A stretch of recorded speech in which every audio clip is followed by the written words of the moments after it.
You are now listening to the West Side of THA Afterparty.com.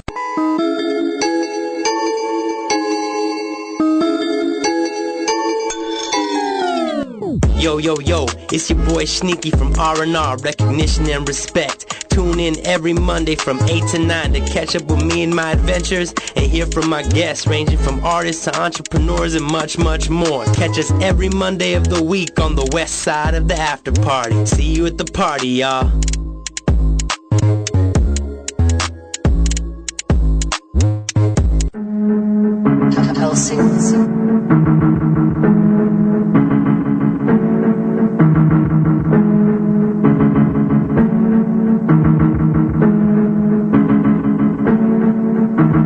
Think LA's all beaches and bitches. Watch out for leeches and snitches. Out here it's all about increasing your riches. Gotta hold your spot down deep in the trenches. Got a homie name on the run right now. Wherever he's at, he got a gun right now. Teach important lessons to my sons right now. Back then said we didn't have the funds right now. Having fun right now. Kick smiles to a minimal. That seen his weakness to a criminal.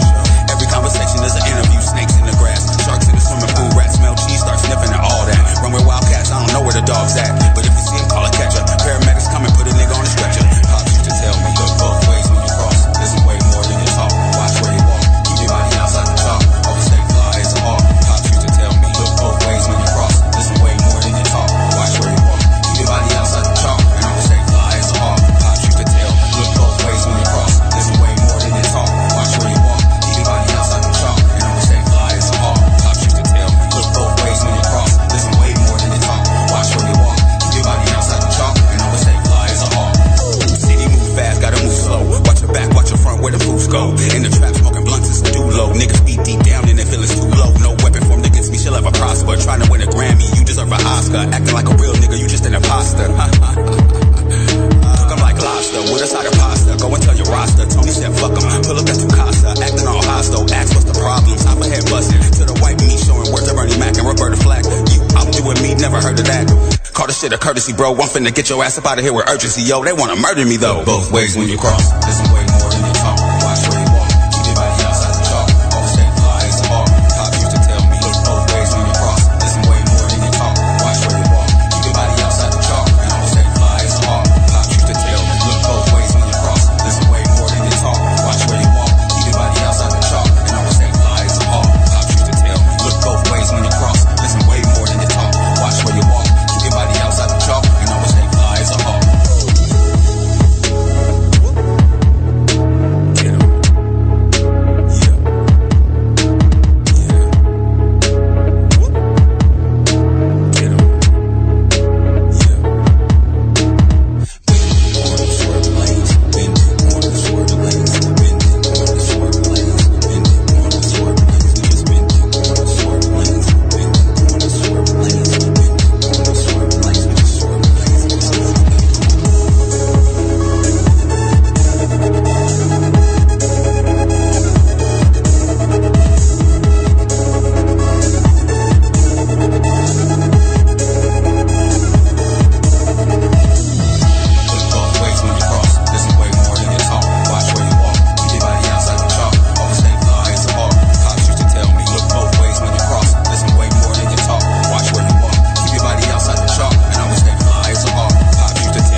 Yo, what's up, party people? How y'all doing? Welcome to another episode of Recognition and Respect with your host, Sneaky. I actually had like a good day today. It was like I had like a real day off from the last 2 weeks where I've been super busy. I finally had like a Monday to chill. I mean, I still like edited podcasts and did like creative stuff because I'm behind on my whole upload schedule, so I'm sorry for that, but you know, it was like a more relaxing day, so I feel like I'm more prepared for this conversation. I got a really dope guest, but before we get there, let me just do my little sponsorship, give my shout outs. I'm super appreciative for all these people for helping me keep the show running and helping me, you know, cover some of the overhead. So thank you to Tony Granz. Following his debut EP Headshot, available everywhere hip hop is sold or streamed, LA's own Tony Grands is back with his second project, Potholes and Palm Trees. It's only 6 songs and comes in a little under 21 minutes. This means he gets right to business without a lot of filler and time wasting. Every rapper should be so astute. Produced entirely by Helsing Beats, a production team from Indonesia, the album has a unique tone and original vibration to it. If you enjoy hip-hop that doesn't sound like it rolled off the factory line 10 minutes ago, give Potholes and Palm Trees a spin or 3. That was Tony's song in the beginning coming into the show. And like I said, man, appreciate you for supporting the podcast, and hopefully we're doing the best to get you more streams and more plays. So y'all go do that, put these marketing dollars to work, and go share the music, man. This show is also brought to you by NightFlare Company, a film, music production, and booking company. Services include video work with Napalm Monkey Productions and Flying Chimp Studios, live sound and recording by JQ Sound, studio recording and producer Frankie Valentine. SHNEAKY Entertainment and Consulting helps with marketing, promotional needs, and also does bookings. They work with a couple of promoters, Alternative Shows LA, the Blue Line District, and other folks around. So if you need any video work, sound recording, you want to throw shows, you want to get in venues, you want to find that one-stop shop, NightFlare Company is your peeps. Every second and fourth Wednesday, they sponsor the Blue Line District, presenting Van Slam Open Mic at the Stardust Club in Downey. So if you're looking for a stage, if you're upcoming artists, or anyone that just wants to like a space to be expressive and get your word out, come on down to the Stardust on second and fourth Wednesday. So, and of course, Day One sponsors, supporters, Midnight Motives, Album Visions is streaming. Their guests from episode 24. Dewdrop Delights, the home of the Wake and Bake Bar, a THC-infused breakfast bar with oats, nuts, dried fruit, and chocolate. Great in the morning with coffee or tea. Perfect for on-the-go snack or pick-me-up, and comes in 4 awesome flavors. La Clika Podcast is now putting all of my podcasts on Spotify and Podbean and like 20 other podcast streaming services. So we're getting to more ears. Hopefully we get more sponsors and be able to do bigger, cooler things and really like start taking this podcast more serious. So I'm super thankful to them. And last but definitely not least, Awakening Authenticity is a company ran by Sin Arias. She was a guest as well. So if you want to go back and check out her episode where she talked about how she's a blogger, a vlogger. She works strictly in personal development, influencing and teaching people how to get back into alignment with the highest versions of themselves. She's currently working on a personal development book to be able to better help others. And for more info, go check out her page at awakening_authenticity. Whew, that was a mouthful. I had an awesome week. I got to see Universal Mortal Orchestra at the Yost Theater. I actually helped them do unloading of their gear, and I got to set up their production. So I saw behind the scenes of how a band who just did Coachella 2 weekends in a row actually rolls and shows up. And there's a lot of shit that they do. So eye-opening experience. Shout out Sal for getting me the gig over in the OC. We had a great night. Border X was dope. Followed it up with going to DBC and supporting Lovesick. Be on the lookout for a house night that we got coming up. And then, the weekend was Golden Road and Indie 420 celebration. Verbs was in the house. Ilsamar was in the house. It's always dope when people come out, and we got hella blasted. I was stoned. I rapped. It's been a minute since I rapped, and I think I need to start doing that more. I like a lot of people that know me who were there to see me DJ didn't even know I was a rapper, so that's very telling. But yeah.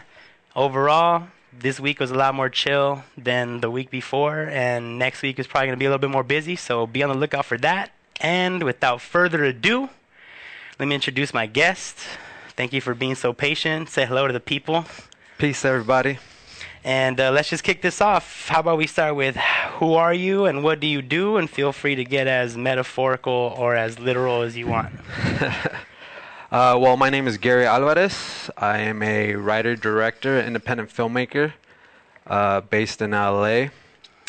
I also host a radio show called Persistence of Sound every Wednesday from 5:30 to 7:30. You can find us online at radioespacio.org.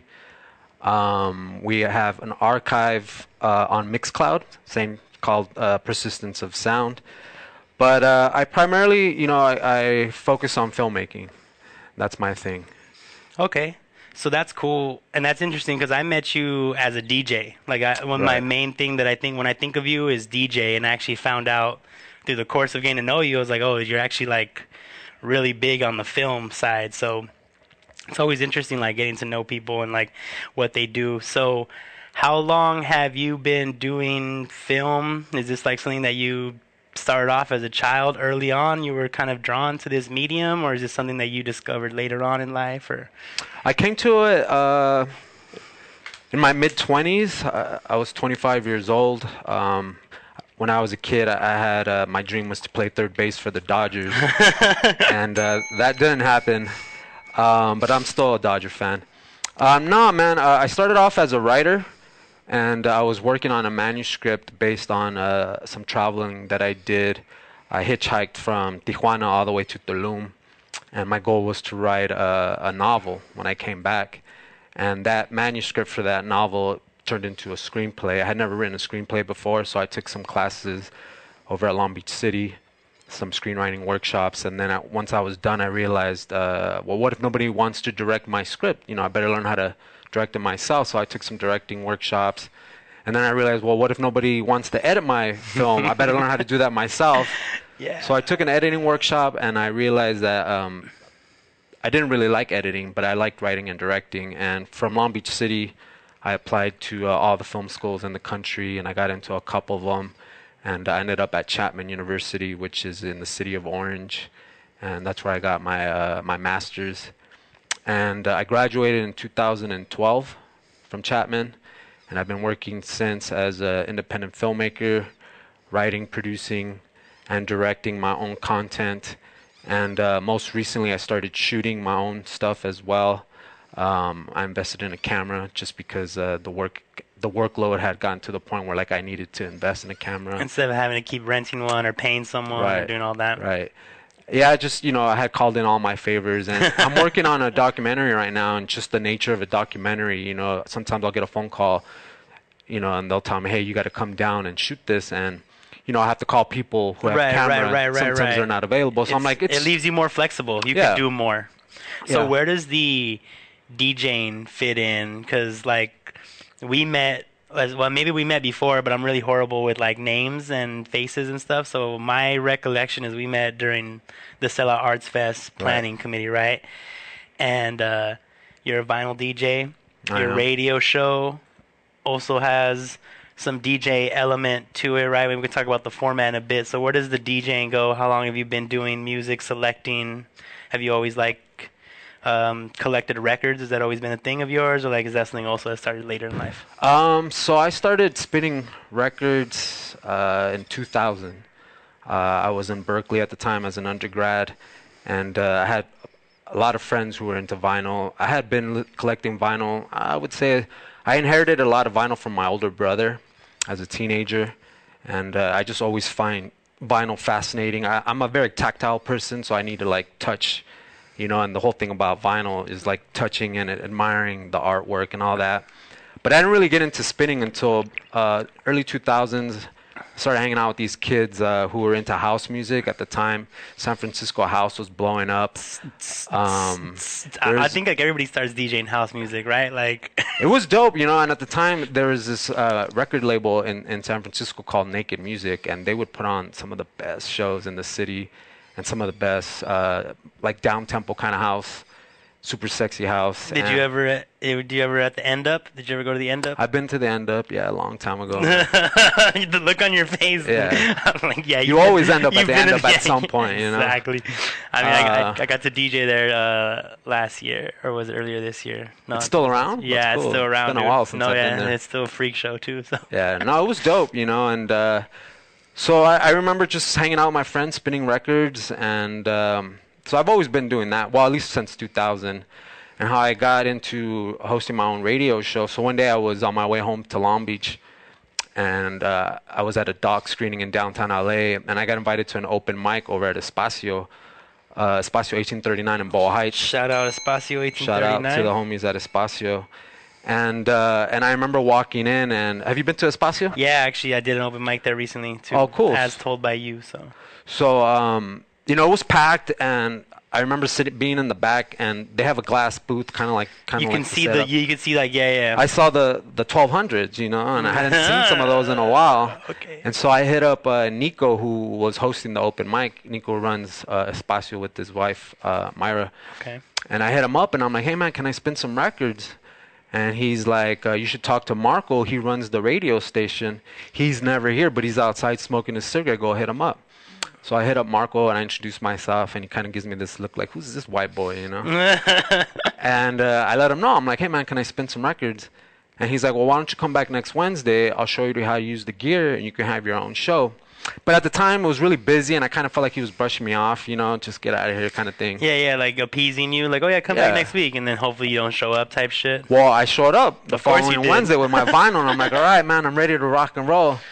And I remember the look on his face was like, fuck. Like, yeah, he was hoping you weren't going to come, huh? I think he didn't think I was going to show up, you know, and I called his bluff. But I got to say, Marco is a man of his word, and he showed me how to use the equipment. I had never used the soundboard. I had never used mics. You know, I'm familiar with the 1200s and the mixer. All that was nothing new, but the other equipment was new.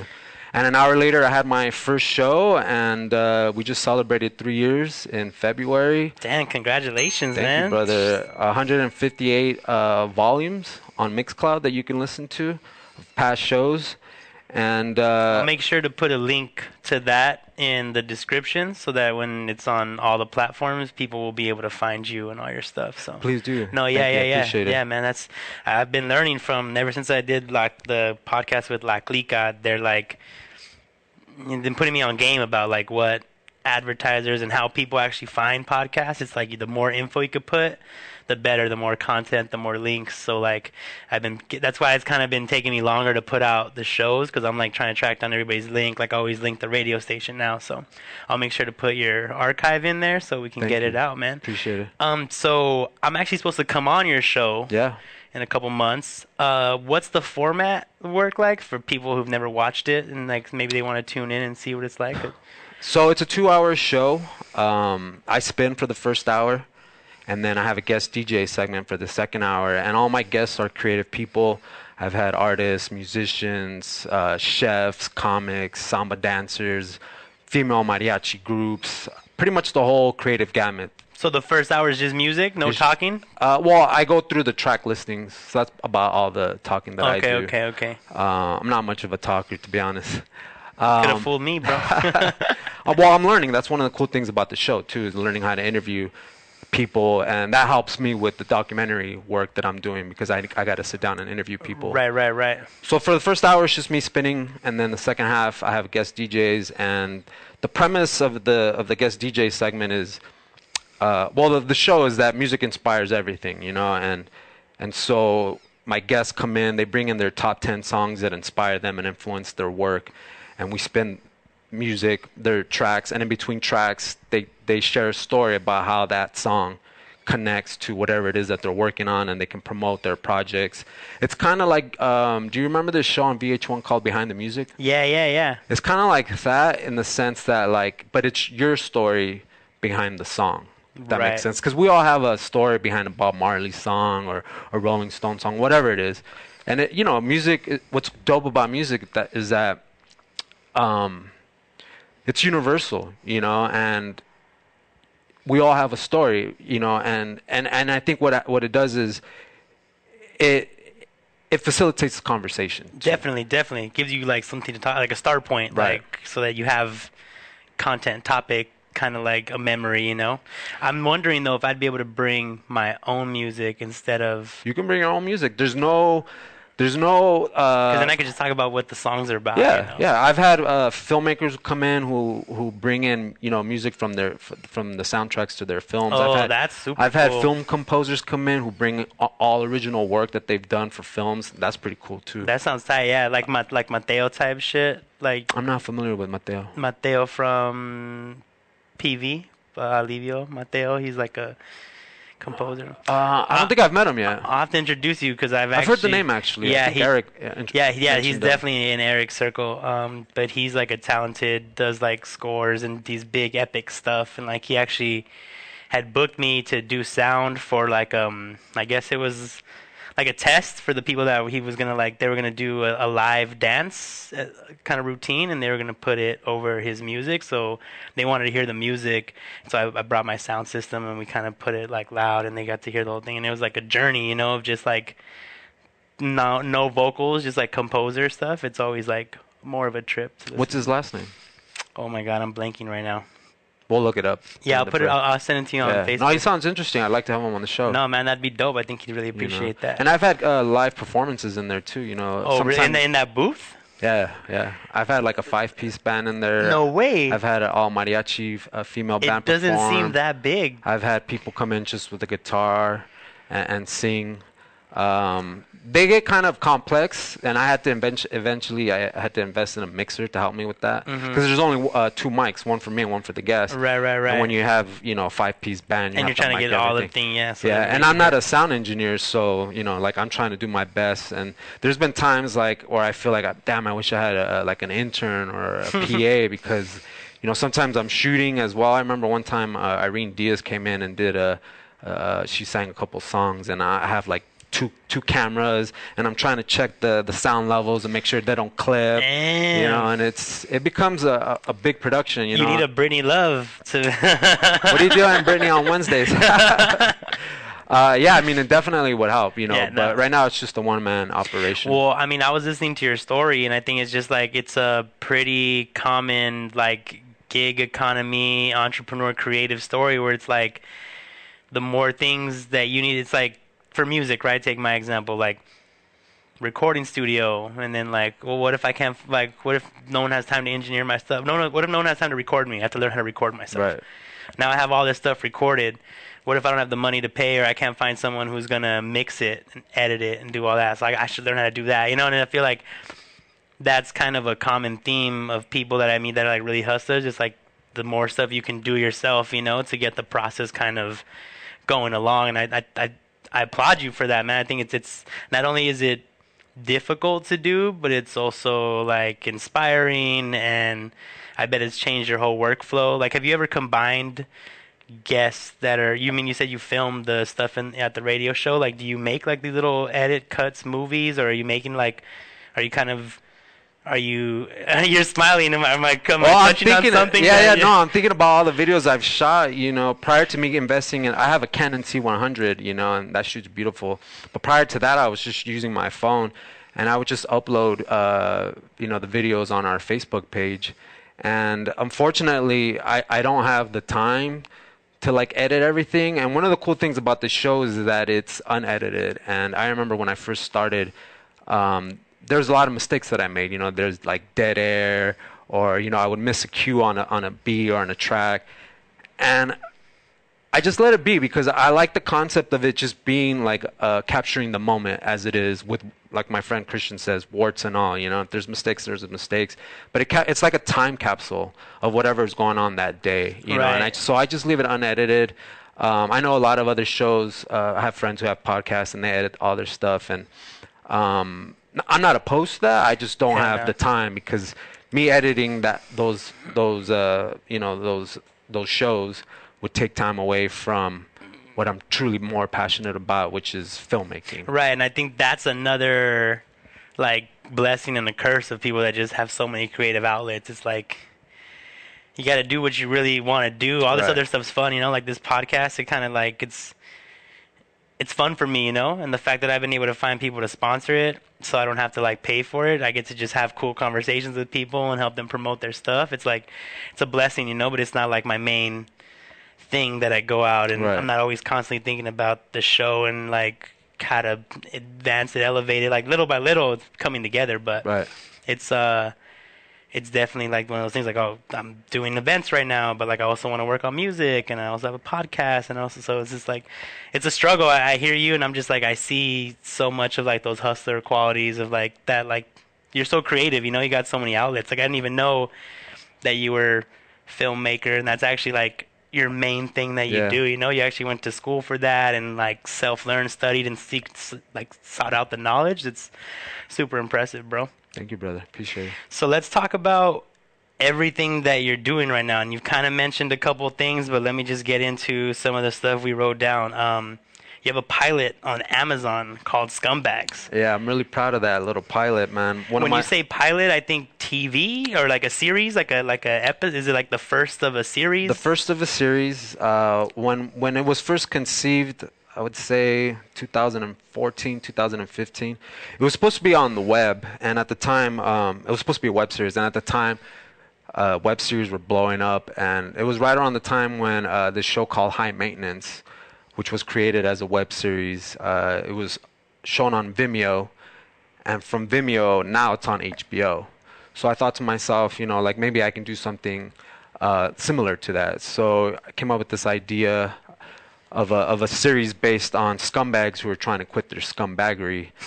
You know, relatively good people. Scumbags who are trying to quit their scumbaggery. What you think about that, Brittany? That's a good catchline, huh? Well, the tagline is because there's one in us all, you know, and at one point, in all of us. Yeah, you know, and at one point in our lives, we've all done some scandalous shit, you know. Definitely. And that shit keeps me up at night sometimes. Me too.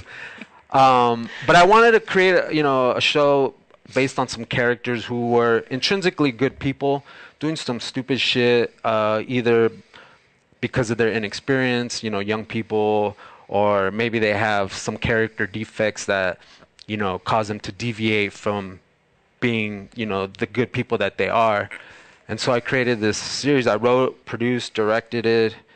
And did you shoot it as well, or you were still outsourcing at that time? No, at that time I was fortunate enough to have. So we did a small crowdfunding, and we were able to raise some funds. So I had a nice little crew. I had a DP, and a production designer, and an editor. So this shit's like legit. Yeah. And how did you? Okay, I have so many questions.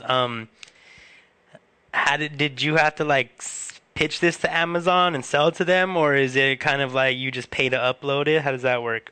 If you don't mind. No, I don't mind you asking. So what's cool about Amazon, if you're an Amazon Prime member and you're a creative person, you can. I don't know if this is true for music, but for film and video, you can upload your finished project. It's kind of tedious process. Like I remember I had to submit it 5 times just because it didn't meet the required specifications. The criteria they kept sending you, fix this, change fix that, tweak this, and so I was finally able to get it on there, and I'm hoping, I'm developing the series as we speak, and I'm hoping that it'll eventually garner enough attention, and gain a wider audience so where that they'll start paying for production, right, maybe, or where I can get some money so that I can continue shooting the rest of the series. That's an interesting route because I didn't even know that existed. That's so it's kind of like a more curated YouTube almost, as long as you're a member and you meet this criteria, you could put it out. I bet there's a lot of people that don't know that, or maybe I'm just not in that world, but it seems like an awesome opportunity Amazon's It is, man, and for your listeners, look into it, I didn't know about it until about 2 years ago, and at the time, Amazon had something called Amazon Studios where you can actually pitch to them. I missed that opportunity because, they stopped doing that. Right around about a year or so ago. They probably had so much garbage coming through their inbox. Possibly. I think at the time it was just when they had just launched, so they were trying to compete with Netflix. Right. And YouTube and Vimeo and everything else. Yeah, and so for whatever reason they stopped accepting ideas as submissions, but you could still submit your projects. Like if I had a feature film and I wanted to distribute it through Amazon, you can upload it and you can gain some funding. I forget what the percentage is. It's not big, but it was a personal goal, and it's something that I had pitched to my crew and my actors. Like, this is going to go on Amazon at some point, and it took me a long time to get it from the day that we started. Of course, from writing it to shooting it to editing it. And finally getting it on Amazon, but it was a personal goal of mine, and I finally did it. Dude, congratulations, man. So you're currently shooting more episodes, finding more scumbags, or do you already have all your scumbags for the season, or how does that work? Well, we have I might know a couple. I might be able to find you. I might know them too. I might be able to find you a couple scumbags. I am always looking for inspiration, and well, the cool thing about scumbags is that like I feel like there's an infinite amount of topics, and I didn't want to just focus on drugs and alcohol because or like infidelity, because that's like pretty common. You see that story, right? Yeah, and I mean, if you think about like all the stupid, all the stuff that people do, it's not all related to drugs and alcohol, although that's a big part of it. So what I took inspiration was from the seven deadly sins. Okay, so you try to get some diversity in your scumbaggery. So, for example, the main character, his name's Shadow. You might like him. He's a young hip hopper, and his thing is that like he cuts school and cuts work to stay home and work on beats with his homeboy, Shuggy. And his mom catches him. They're at the pad. In the pilot, you can see this. He skips school. He's at the pad and they're drinking 40s and smoking blunts. And his mom comes home and finds him, and basically the chancla comes out and beats his ass. So that's why he's at the meeting. But then we have a teacher, an elementary school teacher, a therapist, a personal trainer, a tow truck driver, and who's the sixth one? A musician who bartends. So from these characters, they all come from different parts. And so they're characters you created? This is not like a documentary. This is like fiction completely. It's narrative. It's all from my mind. Yeah. From my scumbag mind. It's like scripted and written out and like properly shot. Okay. Yeah. Because I was like, damn, how'd you know his mom was going to come home? Like, I thought you were just trying to catch some like candid camera type shit. I got to say that was inspired by actual events. Of course it was. It was. That's cool. So, you said you're looking for funding to complete the series. Does that mean you're not able, like how far are you going to be able to go right now in your current state as far as like shooting and putting out more episodes? Are we going to see any more episodes come out this year? I don't know about this year, but hopefully sometime soon, either at the end of the year or maybe next year.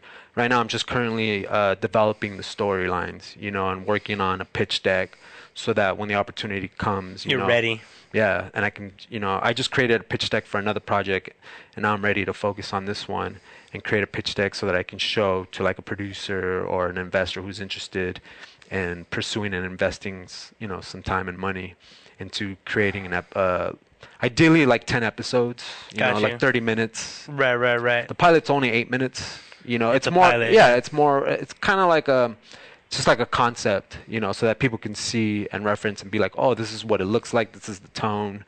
This is the quality. This is the act. Yeah. Cool. So is Scumbags a one stone production? Does everything that you shoot fall under one stone? Everything that I started shooting post film school is one stone. So I created a production company right out of film school, creating my own content, such as Scumbags, and sometimes I get commissioned to do other work. And all my work you can find on my YouTube page. It's just, my name, Gary Alvarez. And I'll make sure to link that too as well, because I don't even think I'm subscribed to your page, so we got to fix that after the show as well. And so on bigger shoots, on bigger projects, when there's a budget for it, I'll definitely outsource and bring in a small crew. Sometimes it'll be a DP or a sound person. For Scumbags, we had like a crew of about 10 or 15 people, like 8 actors. Sometimes it's just me. Sometimes it's just me and a sound person.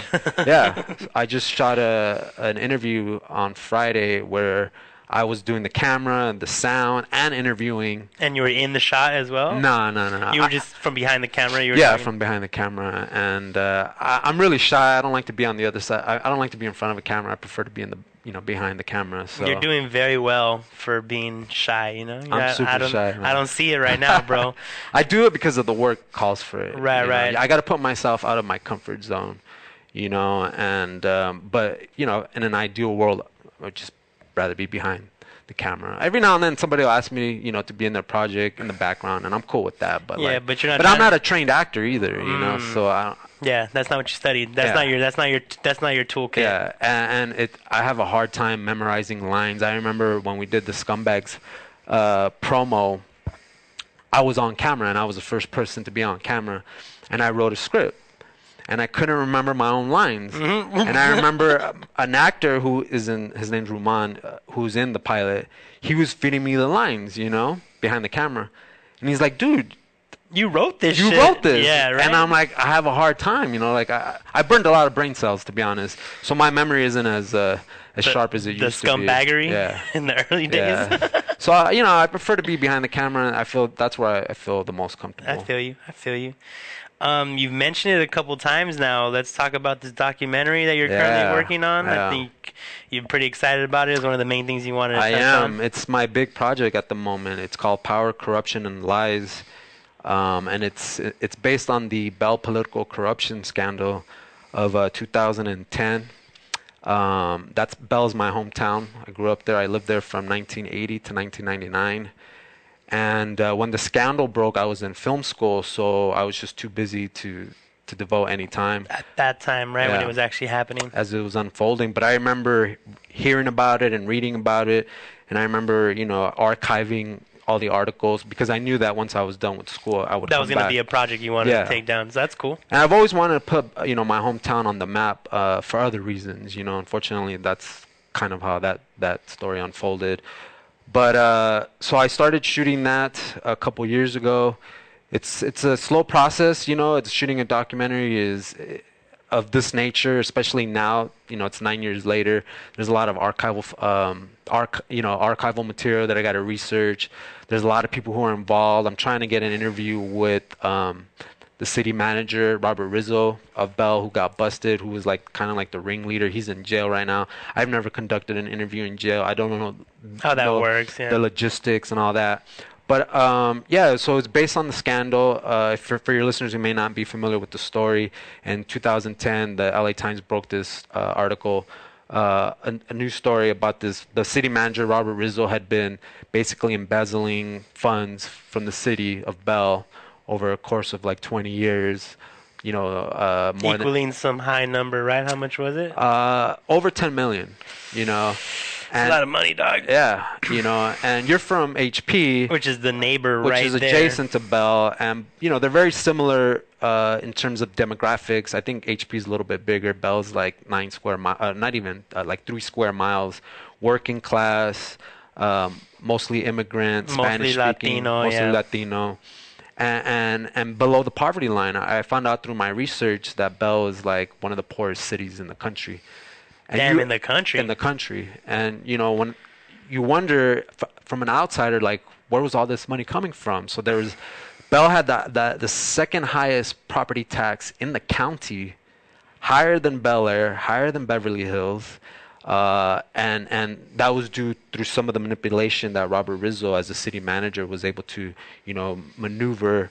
And then here's the sad part. I got to say, Robert Rizzo, a white guy, I don't remember originally where he's from, but I know that he had a mansion in Huntington Beach, a horse ranch in Seattle, because of the money that he was taking. And the sad part is that the city council was involved. The mayor. They knew about it. They knew about it. They were fucking over their own people, basically. And they were getting $80,000 salaries, at the time when they got busted. And that's the heartbreaking part, because from as a kid growing up in Bell, you don't really expect that somebody who's homegrown would do that. At least maybe I'm too naive in that sense. Obviously, I think current events would tell you you're too naive, but I know that sense of disillusionment, because my mom and dad were both mayors of Huntington Park at some point, and when that scandal broke, I'm not sure if my mom was in city council at that time or not long after, where everybody thought that that's how we got our money, was because we were doing crooked, shady shit. We had the FBI fucking investigating. There's I remember there was a time where reporters were outside of my house, but that's because HP had their own scandal, right? And so I feel the same way. Like both of our cities are kind of riddled with these scandals of people who got into power and then abused it. Right. And I think I think it has something to do with where we come from, like not having money or nice things or any kind of power, being like disenfranchised and maybe not really knowing the language that well, or having to like really scrap and scramble to get to this point where you're like, oh, now I can do shit, and take advantage, and like I don't know, that sense of like entitlement that you earned it or so. There's like a lot of ways that humans can kind of trick themselves into feeling like justifying their actions. But yeah, it's heartbreaking, dude. You're supposed to be public servants, Right. And I mean, think about all the things that money could have done: programming, freaking opening up new centers, paying for, like, there's just so many things that we know our communities need that that could have been better use for that money instead of mansions and horse ranches and crazy parties and freaking who knows what else they were doing, But yeah, it's a bummer. So, do we have an ETA on that documentary? Man, it's grown in scope. It's like the digger you deep, right? Yeah. I mean, the more you find out. The more I dig, the deeper the rabbit hole and the wider the net. So a lot of those people who were involved either in the city council or just residents who became activists, some of them have moved on to state government positions. And so I don't have an ETA on that at the moment. I'm kind of taking my time. This is another thing, a project that's so big, and I'm producing, I'm directing, I'm also editing at the moment. Eventually, I'd like to have some funds to hire an editor because it's so big. So this is a super passion project for you. That this could be like your 10-year odyssey or some shit. Hopefully, it doesn't take that long. I'm hoping to get it done within the next couple of years. I don't have a schedule. Yeah, I don't have like a hard deadline. When it gets done, then I'll submit it. But it's not like I'm trying to rush it to get it done so that I can submit it to Sundance later this year. I feel you. Are you doing any like Freedom of Information Act requests? Yeah. Like, have you been able to find like the sources for where the articles got? Are you doing all of that tedious work as well? Yeah, that's where my undergrad researching skills kick in. Like from that Berkeley research institution that you see. Just searching for they call them primary source documents. All that, all those skills, that you pick up. Sometimes when you're in school, you're like, wow, when am I ever going to use those skills? Well, later down the line, they kick in, and so I'm grateful for that. But yeah, and then with the radio show, interviewing people on my radio show helps me develop my interview skills when I'm behind the camera and speaking to these people. Right now, for your listeners who are out there who are familiar with the story, I'm also, this is a call for interviews. If you were involved or your family were involved in any way or another, please reach out to me. If you're willing to talk on camera, we can set up an on-camera interview, or if you're not willing to be on camera, we can do a written interview, whatever. I'm looking for the stories. I also, here's the thing, is like, I don't want it to be another story about victimization, I want to tell the story and be truthful about it. Of course I'm going to be a little bit partial because biased, it's my hometown. But as a filmmaker, I'm trying to be true to the subject matter as best as I can. So I kind of want to get both sides of the story, like as best as I can. But I also want to focus on how the city has recovered. Right, because I think you mentioned it, like the activism. Like after the story broke, a lot of people felt like, oh shit, we have to do something now. Like, it's up to us, because these people who we elect, who we trust, they're not working for us, right? So like, I know, like we mentioned Eric Alivio, like I know he traces some of like his early stuff to like that scandal and like kind of being like enraged and in arms, and like I'm pretty sure there's a whole generation of people who were negatively affected either directly or psychologically. You heard about it in school, right? And it bummed you out. Like I had my whole like, people just started thinking city council members everywhere in every city were corrupt and doing the same kind of stuff, and some of it's true, like there are scandals. So I think it's definitely it's definitely not just to be like not a slam piece, like oh fuck these people, and also not like oh these poor people got screwed over, but it's like both sides and the recovery and kind of all the community that was built, like because we felt like we had to be more involved and stuff. It's like that's actually through my research for the documentary. That's how I came across Alivio, and I remember doing some research and finding out about an art walk in Bell. And when I was growing up in Bell, an art walk never happened.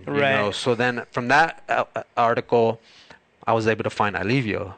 And I remember going to Alivio for the first time and introducing myself and kind of feeling a bit of an outsider in my hometown because I hadn't been there in so long. Right. I left in 1999 and I came back briefly in 2002. And then from there, I moved to Long Beach. And so Long Beach became my adopted home. But I still consider Bell as my hometown. So I remember going up to when I first went to Alivio and introducing myself and realizing that I needed to gain the trust of the community. Because I had been gone for so long. Because you're a guy from Long Beach now. Yeah, and also I didn't to Orange, went to a college in Orange, and like bougie filmmaker type cat. and that's just not the case, But I understand, the perception, and I shared with I remember going up on stage and letting people know that I'm from Bell. I grew up right around the corner from Jim's Burger, right there on Gage and Vineville. I went to Woodlawn. I went to Nimitz for a week, and then some kid got shanked in front of the school, and my mom freaked out, and she sent my ass to Downey to middle school with my cousins. But the whole time I was living, in Bell. And in the 90s, that's like its own fucking. That's like 90s, that could be a whole other like episode of how Southeast LA was in the 90s and how different it is now. That's why like when you said 99, and you're kind of fast forwarding to like the early 2000s, like it's so different. It's like changed. Like there's new schools, there's like new restaurants, like the populations have kind of shifted, the demographics are different. So yeah, I can understand you come back and it's like not the Bell you remember really, Well, I noticed the first big change that I noticed was coming back for Christmas break and seeing a Starbucks on Florence and Atlantic, and that blew my mind. Right. I knew that a change was coming, and it's still there. And I go there every now and then, when I have some production meetings to speak with some of the residents. I also noticed that there weren't any gangbangers. Like I lived right behind on Vineville, which was controlled by a crew called the Vineville Locals. And fortunately, like when I was a kid growing up, I was never pressured into going into a gang, and I'm grateful for that. And I was friends with the youngest brother of that crew, and they left me alone. I would walk up and down Vineville, on my way home from school. So I would take the 111 bus on Florence to Downey, going to school and back to school, and I would walk down Vineville, and nobody ever gave me a hard time. And it was because I was friends with the youngest one, so I didn't have to deal with that. But I remember, Debs Park, man, that place has changed a lot. When I was there, that's where all the taggers would hang out and smoke bowls, and you would get hit up, all the time. And I don't see that as often. I hear the Cholo presence is still there, but it's not as visible. Yeah, like there's not tagging all over the walls. You don't see like a bunch of pelones like on the corner just chilling with 40s. It was definitely different. I hear that they're still there, but it's just not as visible. Well, my theory that I don't even, unsubstantiated, no evidence, this is completely opinion. I'm pretty sure like the cartels came in and like chilled them all out, gave them like lucrative business and said, hey man, like cut the shit so we could all make money. That's what I would do if it was me. But it's neither here nor there. That might not even be true, but that's kind of what I think happened. I've heard that there's a cartel influence, so specifically in like Bell Gardens and in Cudahy, but like you said, it's unsubstantiated. Yeah. And I don't want to make any assumptions, and I don't want to put my life in danger because I'm assuming something that may not exist. Good point. So if you're listening, we're just kidding. All right. Dude, This has been an awesome conversation. Is there anything else that you want to talk about? Are we out of time already? No, I mean, we have like 10 minutes. I was going to give you a chance to just kind of give everybody your social media, and like this is kind of going to be the wrap up, and I'll do a little outro. But I mean, I know we've covered a lot of stuff. I mean, we could talk about Stella Arts Fest, and kind of what your vision is for this year. Like, you really want to push for independent DJ lounge? Like, what's that looking like? Well, I do want to go back a little bit and, reiterate that that's how you and I met a year ago during the organization, and I thought that was really cool. And I was also part of the art walk that you mentioned, so I actually did sound, and I performed at that art walk, and I was helping with like some of the planning stuff. It was mostly Eric and Celico, but I definitely like donated the sound system and ran the stage and stuff. So when I read the article, I was really inspired and humbled at the same time, because I'm glad that that kind of event and that kind of space happened in my hometown, because I feel like growing up we didn't have that opportunity, and it's cool to see the younger generation putting together an event like that where it celebrates art and creativity and and positive vibes, and I wish we had that growing up, and I'm grateful that you guys are doing it. So when I met Eric and saw what he was doing through Alivio, I'm like, this is badass. Like, I want to be a part of it, So I would come around every now and then, and I even shot some footage for Alivio. I feel like I want to be of service to my community. Right. Through this documentary, through the Stella Arts Festival, I still feel a strong connection to my hometown, even though I haven't lived there physically since 2002. But it's my hometown, and I want to be of service. So when I heard about the Stella Arts Festival, I wanted to get involved in one way or another. At the time, my radio show was starting to blow up a little bit. And what I really wanted to do was document the festival last year. So, but you tried. I did. I tried. After you left, I was spinning, and I was shooting some of it. And I remember when the Altons came on. Shout out to the Altons, the homies. I went up on stage and I shot some of them, and I shot some of not Chamba, but the other band. Weapons of Mass Creation. I shot Weapons of Mass Creation. The Altons have been guests on my show. Buya Bongo. I shot some of that. But it was so much, like this year. We had 5,000 people there. Like, yeah. Well, it was a lot for me because I was spinning and trying to shoot at the same time. So what I would like to do. I'm sorry for that. It's all good, brother. Dude, these fools lagged it with the date. I had no idea. Double booked myself. It's all good. You opened the show and I ended up closing it. But what I would like to do this year is to have dedicated DJs. One DJ. To spin in between bands. And my dream, my goal would be to have like a DJ kind of like lounge where we would have like 1 hour sets where you and I can we can curate the DJ booth or the DJ and lounge. have to give them something that's going to be exciting for them and not be like, here, pay 10 minutes here, and 5 minutes here, and drop a song. We need a song right now. Or get cut off, that's the worst. Like, you're spinning a set and you get cut off. I remember the fire marshal was yelling at me at the end to shut it down, and I'm like, I'm not in control of this, But you're like, I have the data right here, but hey, this is a festival, man. We're partying. Well, you got to remember that we were patched into the main soundboard, right? And that I didn't have control over, But I would like to just one of the things, one of the blessings of having my radio show is getting connected with other DJs. I've had Roddy and Dennis from the Goodfoot have been on the show. Steady Beat, King Steady Beat was on the show. Jazzabella has been on the show. Clifton from Funky Soul has been on the show. And so, my network of DJs has grown, and I would like to invite primarily people from Sella. Right, of course. But I don't, my understanding of Sella is, Southeast LA, and that can be anything from Vernon and all the way to Long Beach, although some people might argue about that. I mean, honestly, if you really want to get technical, it goes all the way to La Mirada. But La Mirada is Orange County. It's not. It's not? It's the last southeast city. All it's the last southeast city in LA. It's like the last one. Like, they have an Orange County experience because they're on that border. I know that. But that's actually the last southeast. That's like the most south part of LA County. It's good to know. And at the last meeting that I went to, they brought in a map and they showed us, which helps me, And I want to be as inclusive as possible, but I also want to stay true to the name. It's Southeast LA. We don't get enough opportunities to showcase the talent that's here, you know. And one of the cool things about the festival is meeting people like you and some of the other people who are involved in organizing, like Tetris. And I had already met Ray through Alivio, so I was already aware of his work, and Cyclalic as well. But showcasing the talent that's here, because we don't have as many opportunities, and we're just not as known, you know. And here's an opportunity for us to showcase our talents. Well, also we get clumped in with all the other Latino communities. Like, you know, we get called East. People tell me I live in East LA all the time. It's like, fool, I live next to Southgate. It's Southeast, like, you know, Right. or not, you know, get called Boyle. Boyle Heights, Montebello. Like, no, fool, not at all. Actually, like, not even close.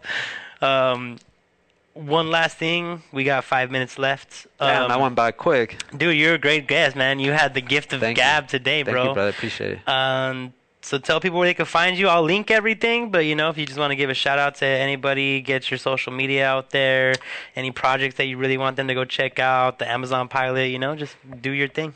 Yeah, for the pilot, if you could just go to Amazon Prime and just write in Scumbags with an S. It's plural, because there's another scumbag on there.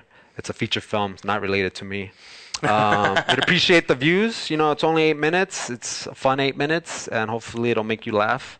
One Stone Productions, we have a Facebook page for that. If you're looking for, you know, a videographer for your event, such as Sella Arts Fest, or if you're just looking for a camera operator, I own a Canon C100. I shoot. I freelance doing that as well. The documentary, keep an eye out for that. I'm also working on a series called Brown Falcon that's set in Long Beach and Bell. Okay. I'm hoping to get that up and running later this year. Brown Falcon. Brown Falcon. Man, I wish Chicano superhero. I wish we would have brought that up sooner, bro. It sounds like an amazing Well, when topic. it comes out, you'll come back. I'll come back. And yeah, any of this stuff, doing the documentary's done, you know, come back. We'll talk about it. I could even splice it in, like, after the fact and put it up on YouTube with, like, scenes of us talking about it or whatever. We could do some interesting shit. That'd be dope, man. What else? I got a music video with the Altons in the works called Going Nowhere. Combines live action with animation. I got a foodie pilot called To Live and Eat in LA that's coming out later this year, featuring Carnitas El Momo. If you haven't tried it, check them out. I just went vegan. Bad time. I know. Well, if you ever come back to Carnitas, yeah, you know? hit them up. They're in Boyle Heights and South Central. When my girl leaves me, I'll be back. I have a short film that I'm editing right now called Susanna. That'll be coming out later this year. For all my work that's completed, you can go to my YouTube channel, Gary Alvarez. And for all our Persistence of Sound archive shows, we're on Mixcloud, Persistence of Sound. And last thing I want to say is just want to give a shout out to my fiance, Telmi. I don't know if she's watching. She might be at work still, but she'll hear it later on the replay for sure. Alright, then I'll send her the link. And other than that, man, I just want to say thank you so much for inviting me on the show, and yeah, man, it's been a pleasure, and I look forward to you coming on my show. And bro, it's when gonna are you be coming? a good July. time. July, right before. We got 3 minutes left. All right. That's been Gary Alvarez. Check him out on everything. I am SHNEAKY. I will be at Novocaine tomorrow for our emo rock night. Everything from classic 90s and 2000s, alternative, emo, screamo. Let's get all in our feels. And, you know, Novocaine to numb the pain. Let's get fucked up, whatever. I used to do this at the Hound Bar. It's like a similar concept. I'm doing it at his sister's bar now, keeping it in the family, man. You know what I'm saying? And then Thursday I'm at Border X. Saturday, Sunday, Golden Road, and find me everything at SHNEAKY ENT. Google SHNEAKY. I'm here every Monday night, 8 p.m. to 9 p.m. on the west side of the Afterparty. Thank you again to Tony Grands, Do Drop the Lights, Midnight Motives, NightFlare, La Clika, and Awakening Authenticity for keeping recognition and respect alive. And I'll see y'all next week. Brittany, take us out. Peace. Hellsins.